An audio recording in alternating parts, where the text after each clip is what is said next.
예나 지금이나 한 생명을 유지한다는 것이 그렇게 간단치 않다는 것을 많이 느끼게 됩니다. 무엇을 어떻게 먹고 살아야 되는지, 또 무엇을 입어야 되는지, 잠을 어떻게 자야 되는지, 이런 문제들이 사실 우리의 삶을 살아가는 데 있어서 빼놓을 수 없는 아주 가장 중요하고 기초적인 그런 문제가 되겠습니다. 가만히 돌이켜보면 우리가 하루를 살아가는 데 있어서도 초점은 어디가 있느냐? 내가 더 나은 삶, 더 나은 삶의 조건을 만들기 위해서 날마다 하루 아침부터 밤까지 안간힘을 쓰고 있구나. 예나 지금이나 그런 것 같다라는 생각을 지울 수가 없습니다. 더군다나 사람은 더 나은 삶, 지금보다 더 나은 조건, 더 나은 먹을거리, 더 좋은 평안한 삶, 이런 것들을 끊임없이 욕망하기 때문에 이런 문제가 우리의 삶을 규정하는 것이 그치질 않는 것 같습니다. 옛날에는 그냥 배만 불러도 되는 거였는데 지금은 어떤 음식을 더 좋게 먹느냐를 따지게 되죠. 임진왜란 때 여러분 알고 있는 것처럼 선조 임금이 피난을 가서 먹을 게 별로 없으니까 그때 어느 백성이 생선을 한 마리 잡아서 바쳤습니다. 이게 무슨 생선이냐? 묵입니다. 배고픈 가운데 너무나 잘 먹었죠. 이렇게 맛있는 생선은 처음 먹어봤습니다. 그래서 임금님이 이 생선이 묵이라 하지 말고 더 멋있는 이름, 은어라고 해라. 이렇게 이름을 하사했습니다. 그리고 전쟁이 끝나고 다시 평안을 되찾고 궁중에 돌아가서 이것저것 좋은 음식을 먹다가 내가 피난길에 은어라는 음식을, 생선을 너무 잘 먹었지, 그게 생각이 나서 다시 그 은어를 불러다가 먹었습니다. 먹고 큰 실망을 했죠. 그 맛이 아닌 거예요. 그래서 뭐라고 그랬어요? 다시 도로묵이라고 해라. 다시 묵이라고 해라. 도로묵이라고 해라. 그래서 도로묵이 되었다는 확인되지 않은 전설이 전해지고 있습니다. 사람은 그냥 먹는 것이 아니라, 그냥 있는 것이 아니라, 그냥 자는 것이 아니라 조금 더 좋은 것, 조금 더 아름답고 평안한 것을 끊임없이 추구하게 되어 있습니다. 이제는 삶의 질을 찾는 그런 시대가 되었고 앞으로 이 모습은 더욱더 강화되겠죠.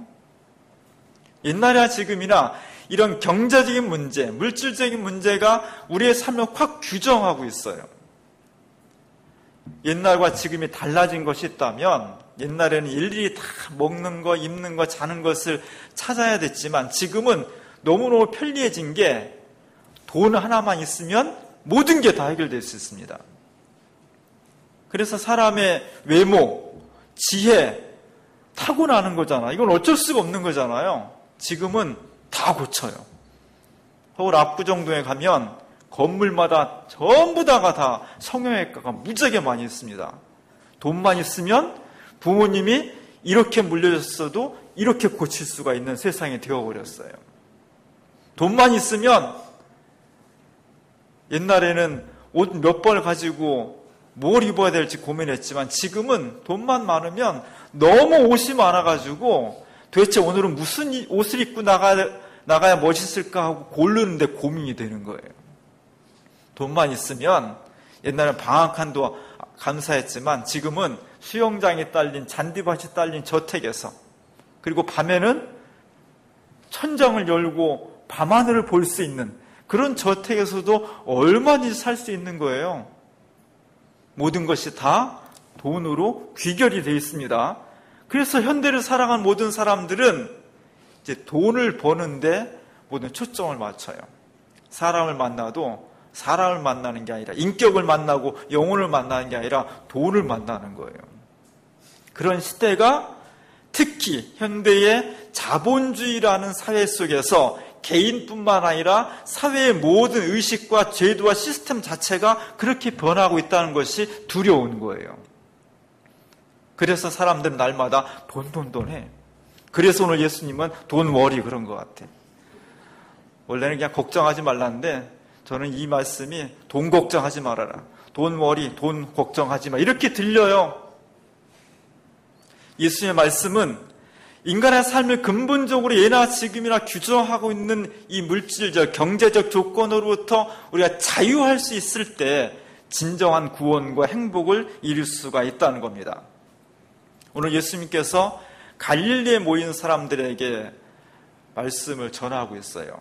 긴 얘기인데 우리가 잘 알고 있는 얘기지만 그냥 풀어서 얘기하면 이런 거죠. 야, 너무 걱정하지 마. 어떻게 먹고 살지 너무 걱정하지 마라. 까마귀나 공중의 새를 한번 봐봐. 그 새들이 언제 씨 뿌리고 농사 짓디? 언제 내가 농사준 소출을 도둑 맞을까봐 몰래 감추고 창고를 짓고 그러지 않아. 그래도 까마귀나 새가 굶어 죽었다는 얘기 별로 못 들어봤다.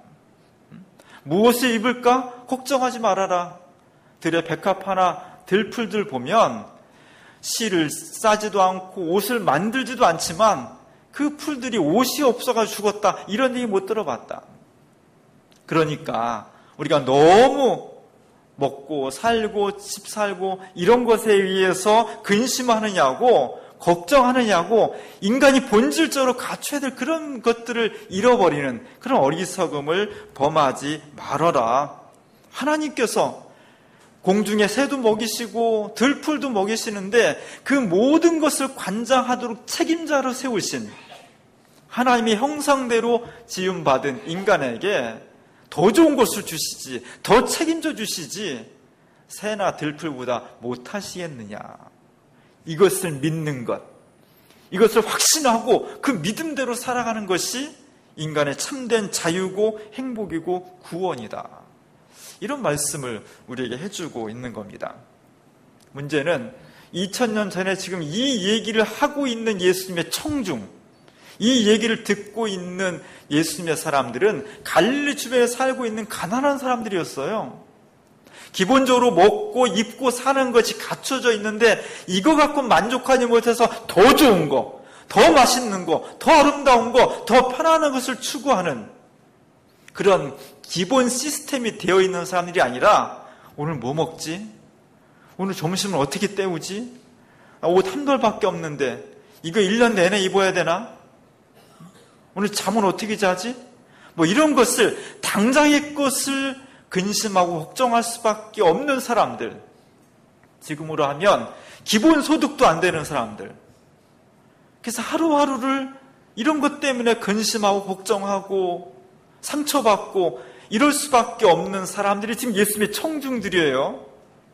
그런 사람들에게 예수님께서 야, 먹을 거 걱정하지 마. 당장 2시간 후에 먹을 게 없는데 걱정하지 마. 옷 한 벌밖에 없어서 때가 꼬질꼬질 꼈는데 이거 떨어지면 뭐 입지 고민해야 되는데 옷 입는 거 걱정하지 마. 어디서 살까 걱정하지 마. 이런 이야기를 지금 하고 있는 거예요. 오늘 본문에서 집 얘기 안 나온 것은 옛날엔 그냥 중동 지방은 우리처럼 겨울이 없기 때문에 그냥 대충 자는 거예요. 길거리에서 자고 처마 밑에서 자고 산에 동산에서 자고 예수님도 그렇게 많이 하셨잖아요. 이런 이야기를 듣고 있으면 예수님이 정말 세상 물정을 모르시나, 아니면 이들이 당하는 고통과 아픔의 그 감각을 잘 모르시는 거 아닌가, 그런 생각도 들어요. 당장 먹을 것이 힘들은데 야, 먹을 거 걱정하지 마, 뭐 이런 얘기를 하고 있는 거예요. 이들이 얼마나 굶주리고 얼마나 고통스러웠으면 어떤 땐 예수님 말씀 듣느냐고 하루 종일 굶어요. 보다 못하니까 예수님께서 알아서 좀 먹겠지 했는데 아무도 못 먹으니까 제자를 불러가지고 야, 우리가 먹을 거 줘야 되겠다. 그것도 사정이 여의치 않으니까 예수님께서 오병이어의 기적을 베풀어서 그들을 먹이셨다는 거죠. 맨날 그랬겠어요? 어쩌다 그런 거지. 예수님을 사랑하고 예수님을 따랐던 사람들은 기본적으로 가난한 사람들이에요. 먹는 거 한 끼, 한 벌 옷, 잠자는 그 한 평의 공간 때문에 고민해야 하고 아파야 되고 상처를 받는 이들에게 예수님께서 오늘 아주 낙천적인 말씀을 하고 있는 거예요. 걱정하지 마. Don't worry. 걱정하지 마. 하나님께서 다 책임져 주실 거야. 그런 얘기를 하는 겁니다. 이렇게 살았으면 좋겠어요. 문제는 이러한 삶은 믿음이 없이는 불가능하다는 거죠. 믿음을 갖고 있지 않으면, 정말 하나님께서 내 인생과 역사를 책임져 주신다는 확고한 신앙이 없으면 이런 삶은 불가능한 거죠. 우리가 믿는 여호와 하나님이 그냥 구경하시는 하나님이 아니라 애굽의 종살이로 살아있던 사람들을 탈출시킨 하나님, 그들이 광야에서 너무 배고플 때 만나를 내려주시고 고기 먹고 싶다고 했을 때 메추라기를 보내주시고 너무 추워요 할 때 불기둥으로 인도하시고 너무 더워요 할 때 구름기둥 인도하신 우리의 삶의 여건들을, 삶의 애환을 속속들이 알고 계시면서 그때마다 적절하게 응답해 주신 하나님이 지금도 살아계셔서 3000년 전에 출애굽한 사람들 뿐만 아니라 지금 내 삶과 내 가정 속에 우리 역사 속에 계시다는 것을 피부로 느끼는 사람, 그것을 확고히 믿으면서 그 믿음으로 삶을 진행시켜 나가는 사람, 주님이 원하시는 것은 이러한 삶이었습니다. 신앙은 뭐냐? 우리가 교회를 다니고 예수를 믿는다는 건 뭐냐? 바로 이 믿음을 가지고 이 믿음에 기대어 사는 거예요. 이 믿음을 통해 사람을 체험하고 그 체험한 하나님이 정말 좋으신 분이라고 찬양하고 고백하고 아직 예수를 모르는 사람들에게 증언하는 삶, 그것이 신앙이라는, 그리스도인이라는 정체성입니다. 우리가 살아가면서 걱정하지 말아야 될 것이 있고 걱정해야 될 것이 있어요. 오늘 예수님이 이런 말씀하는 것은 인생을 살면서 아무 걱정도 없다, 맨날 허허거리고 희희낙낙하고 그렇게 살자, 그런 뜻이 아니에요. 맨날 천국만 바라보면서 이 땅의 역사와 사이가 어떻게 되든지 간에 나는 책임 없어, 나는 그냥 무조건 즐거워, 이렇게 살자는 것은 아니었습니다.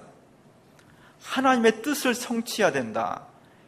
이 세상 살아가면서 먹는 것, 입는 것, 자는 것, 그 외에 여러 가지 문제로 우리가 고민해야 되고 상처도 받지만 우리가 정말 기도해야 되는 것, 정말 근심해야 되는 것은 그런 것은 우리를 사랑하시는 하나님 앞에 다 맡겨놓고 정말 주님의 뜻이 이 땅에 이루어지기를 간절히 간구할 때 하나님께서 우리에게 응답해 주시고 더해서 사랑하는 자녀들이 필요한 것까지도 공급해 주신다. 이걸 믿을 수 있겠느냐? 이걸 정말 믿으면서 인생을 살아갈 수 있겠느냐? 실제로 이게 쉽지 않습니다. 굉장히 어렵습니다.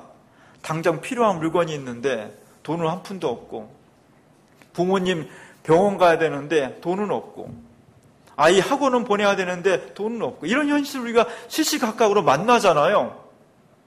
그런 삶의 조건을 만난다 할지라도 정말 돈 없이는 한 발자국도 움직일 수 없는, 그러나 내 현실은 그렇지 않은 그런 상황 속에서도 그것 때문에 막 근심하거나 거기에 매몰돼서 막 꼼짝도 못하는 이런 삶을 살지 말라는 겁니다. 우리 이런 현실을 만날 때마다 막막해요. 그리고 절망스럽습니다. 내 삶이 비참하기도 하고. 신앙이라는 것은 날마다 순간마다 이런 세상의 문제와 부딪히는 거예요.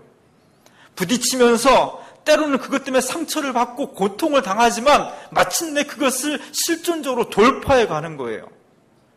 기독교인이라고 돈 없어서 고통이 없는 것이 아니라 고통을 당하고 그리고 그것을 붙잡고 사람들처럼 막 근심하고 그것을 구할 수밖에 없는 상황이 되지만, 그러나 끝내 우리는 그것에 매몰되지 않고 하나님이 원하시는 하나님의 뜻을 구하는 삶, 그것이 주님이 우리에게 요구하시는 거였습니다. 우리의 삶은 날마다 더 풍요로운 것을 원해요. 지금도 괜찮지만 더 이것이 우리가 가지는 사회의 구조예요. 문제는 이렇게 먹고 살고 물질적이고 경제적인 삶이 우리 삶에 꼭 필요하지만 이것에 계속 관심을 갖고 쫓아가다 보면 그 자체가 우리의 인생을 빨아들이는, 블랙홀처럼 빨아들이는 마력이 있다는 거예요. 현대사회는 다 그것에 그렇게 노출되어 있습니다. 그래서 수많은 사람들이 경제와 물질을 신으로 숭배할 수밖에 없는, 내 인생의 사고방식과 인생의 방향과 삶의 모습을 결정짓는 것이 창조주 하나님이어야 되는데 실제 내용을 들여다보면 그렇지 않은 거죠. 먹고 사는 문제가 우리의 삶을 결정해 가는 겁니다. 이것이 무서운 돈의 시대예요. 교회마저도 그렇죠. 간판은 모두 크게 하나님 믿는 교회라고 거룩하게 쓰여져 있지만 사실 내용들을 보면 이 물신의 시대에 굴복한 교회가 너무나 많이 있는 거예요. 우리 교회도 거기에 빠져들 수 있는 가능성이 얼마든지 있는 겁니다. 그래서 우리는 고민해야 돼요. 그래서 우리는 기도해야 되고, 그래서 우리는 그리스도의 참된 공동체로서 이 본질을 상실하지 않도록 이 거대한 물신의 사회 속에서 우리가 신앙의 공동체로서 우리의 정체성을 잃어버리지 않도록 고민해야 되는 거예요. 예수님이 정말 고민 없는 사람이었을까? 예수님 고민 많은 분이었어요. 날마다 근심하고 걱정하고 어찌하면 좋을까? 피가 되도록 기도하고 눈물 흘리고 그런 삶이 예수님이었습니다. 다른 것은 뭐냐? 그 고민과 기도의 내용과 차원이 달랐던 거예요. 오늘 수많은 사람들처럼 내가 더 많은 조건을 만들기 위해서, 더 많은 풍요로운 생활하기 위해서 고민한 것이 아니라 어떻게 하면은 하나님의 거룩하신 구원의 뜻이 이 땅에 이루어질 수 있을지, 예수 그리스도는 거기에 온 자신의 생명을, 초점을 모았던 겁니다. 그것 때문에 모멸을 당했고, 그것 때문에 상처받았고, 그것 때문에 마침내 십자가 달려 죽기까지 하신 거예요.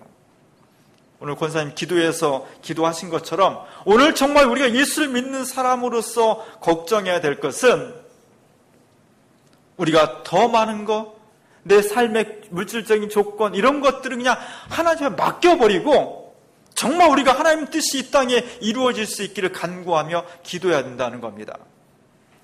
지진이 일어났고 지진이 일어난 그 지역에 원자력 발전소가 밀집되어 있어요.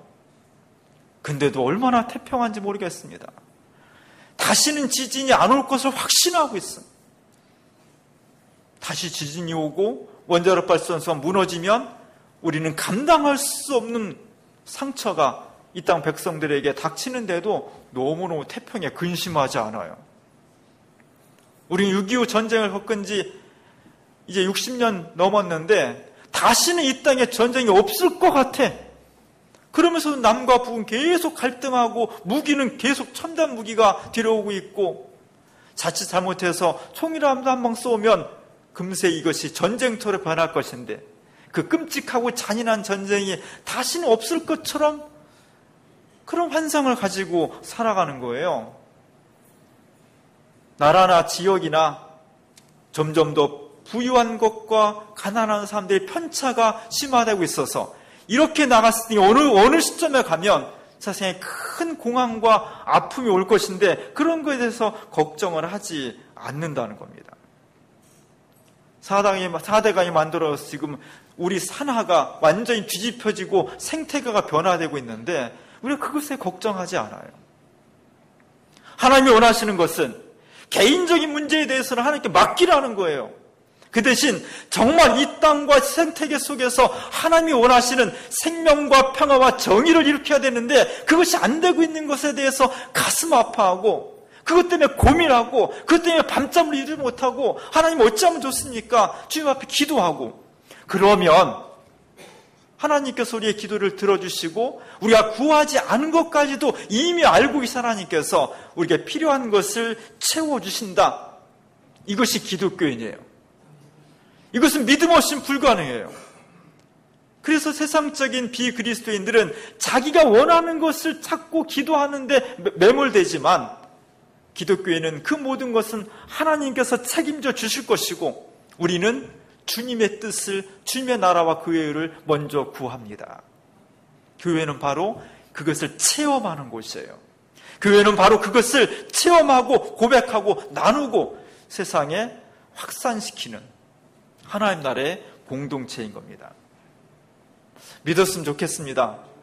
하나님이 정말 우리 생명을 그냥 내버려 두시지 아니하시고 낳게 하셨으니까 책임져 주신다는 것을 믿었으면 좋겠습니다. 믿으면 어떻게 되냐? 오늘 제가 주보에 사렙대 과부의 기적을 그림으로 실었습니다. 지금부터 2700~800년 전에 북이스라엘의 아합 왕이 되었는데, 이 왕이 하나님 뜻에 거슬리면서 왕 때문에 온 세계가, 온 나라 전체가 다 심판으로 가뭄을 겪었습니다. 하나님이 기름 부어 세운 지도자의 악행과 일탈로 모든 공동체가 아픔을 당하는 것, 우리는 사실 지금도 그런 시대를 살고 있는 거예요. 엄청나게 고통스러운 현실입니다. 땅에 기근이 들었다는 것은 죽음을 맞이하는 거예요. 그곳에 시돈의 사렙다 지방의 한 과부가 철저하게 남성 중심주의적인, 남자 없이는 살 수 없는 그런 사회 구조 속에서 한 과부가 살다 지쳐서 더 이상 살 수 없는 삶의 막다른 지경에 이른 거예요. 그 여인은 딱 한 끼 남은 밀가루와 기름을 가지고 이제 마지막 식사를 하고 어린 아들과 함께 이제 죽을 때만 기다릴 수밖에 없는 그런 상황인 겁니다. 그때 엘리야 선지자를 만나게 되었어요. 엘리야가 그 여인을 보고 말을 겁니다. 나 물 한 잔만 주시오. 사실 가뭄 때 물도 귀한 거죠. 그러나 이 여인은 물 한 잔 정도에 내가 떠다 드릴 수 있겠습니다. 근데 이런 처지를 아는지 모르는지 정말 얼굴 두껍게 엘리야 선지자는 이 여인에게 먹을 것을 요구해요. 뻔히 아는데, 저거 먹고 죽을 거 뻔히 아는데 그거 너 먹지 말고 내가 먹을게, 이렇게 요구하는 거예요. 이 여인은 절망과 피로와 기력 없음을 통해서 그 얼굴이 완전히 희망 없는, 그러면서 엘리야를 이렇게 쳐다봅니다. 가련한 얼굴로. 오늘 우리의 삶 속에 이 사렙다 과부처럼, 이 여인처럼 사방이 막히고 어떤 희망의 가능성도 없고 현실적인 능력이 없는 그런 경우를 우리는 시대로 만나게 돼요. 문제는 이것을 어떻게 돌파해낼 수 있느냐는 거예요. 이 현실을 어떻게 극복해서 믿음으로 이겨낼 수 있느냐. 오늘 엘리야가 이 여인에게 손을 뻗칩니다. 오른손은 이 여인을 향하고 있어요. 그 고통의 현실에 동감한다는 것인지 아니면 뭘 달라는 것이 잘 모르겠어요. 그러나 어쨌든 엘리야는 하나님의 이름을 가지고 그 여인에게 다가가서 이 여인의 궁핍한 삶, 죽을 수밖에 없는 처절한 쓰라린 삶에 개입해 들어갑니다. 중요한 것은 이 엘리야가 가리키는 왼손의 방향이에요. 이 화가 이렇게 세련된 화가 아니었던 것 같아. 그럼에도 불구하고 이 가리키는 지시하는 것이 뭔지는 모르겠지만 이 화면 바깥에서 뭔가 이 현실, 깜깜하고 어두운 절망의 현실을 타개할 수 있는 기적, 새로운 힘, 새로운 생명의 기운이 불어올 것을 예고하고 있는 거예요. 그것은 바로 우리의 갇힌 현실이 아니라 우리의 현실을 넘어서 계신, 그러나 그 속에 들어와 계신 창조주 하나님의 기적의 손길, 그것이 이 손가락의 방향을 통해서 이 여인의 삶에 개입해 들어오는 겁니다. 끝은 어떻게 됐어요? 나 이거 먹고 죽어야지. 나 혼자 죽는 것도 힘들은데 이 조그만 자기 새끼와 함께 죽는다는 것은 가장 고통스러운 거예요. 이 절망, 이 고통스러운 현실에 하나님께서 은총을 베풀어 주시니 가뭄이 햇소린 날까지 그의 그릇에서 밀가루가 떨어지지 않았고 기름방울이 떨어지지 않았다는 겁니다. 이것이 하나님의 역사예요. 기적은 어려운 거예요. 기적은 쉽게 일어나지 않습니다. 그러나 불가능하지 않습니다. 하나님께서 우리에게 기적을 베풀어 주셔요. 단 믿음이 있어야 돼요. 믿음이 없이는 기적을 우리 삶으로 들여올 수 있는 방법이 없는 거예요. 기적은, 믿음은 하나님의 놀라우신 사랑과 은총을 내 삶과 역사 속으로 끌어들이는 그런 파이프와 같은 겁니다. 믿음이 없이는 이 삶을 경험할 수가 없어요. 나는 의지가 약합니다. 나는 아무리 결단해도 잘 안 됩니다. 이런 사람도 있어요. 내가 아무리 믿음을 가지려고 해도 조금만 어려움이 닥치면 믿음이 다 도망가요. 제가 새롭게 하소서라는 CBS 프로그램을 보다가 영화배우 중에 최강이라는 영화배우가 있어요. 그 영화배우가 자기 간증을 하는 걸 보고 제가 큰 은혜를 받았습니다. 잠깐 그 간증을 함께 보도록 하겠습니다. 저는 어렸을 때부터 언제 다 살지? 어릴 때부터. 네, 꿈이 없다고 청소년들 많이 하잖아요. 그렇죠. 네, 전 공감해요. 그냥 빨리 이렇게 그래서 오늘 죽나? 내일 죽나?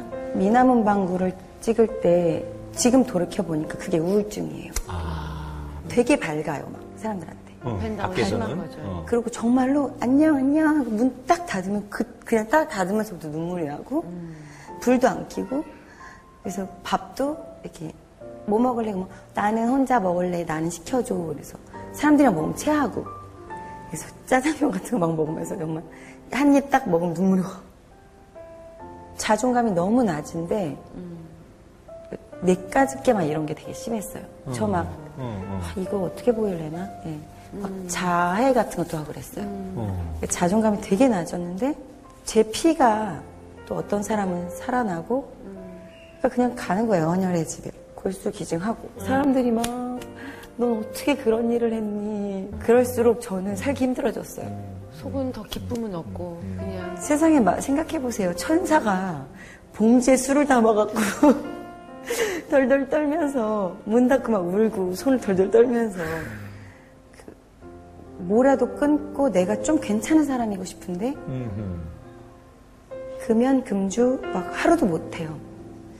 예배 내용은 기억이 안 나는데 예배가 끝나고 기도를 하는데 사람들이 엄청 뜨겁게 통성으로 기도를 하는 거예요. 네.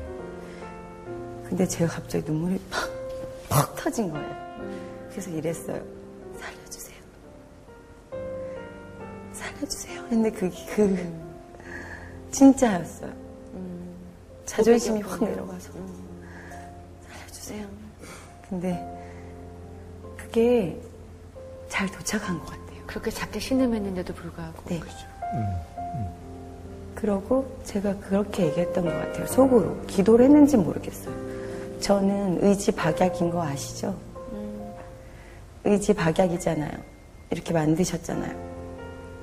아무것도 끊을 수 없고 나는 이렇다고 도와주세요 했는데 일단 일 정도로 했어요.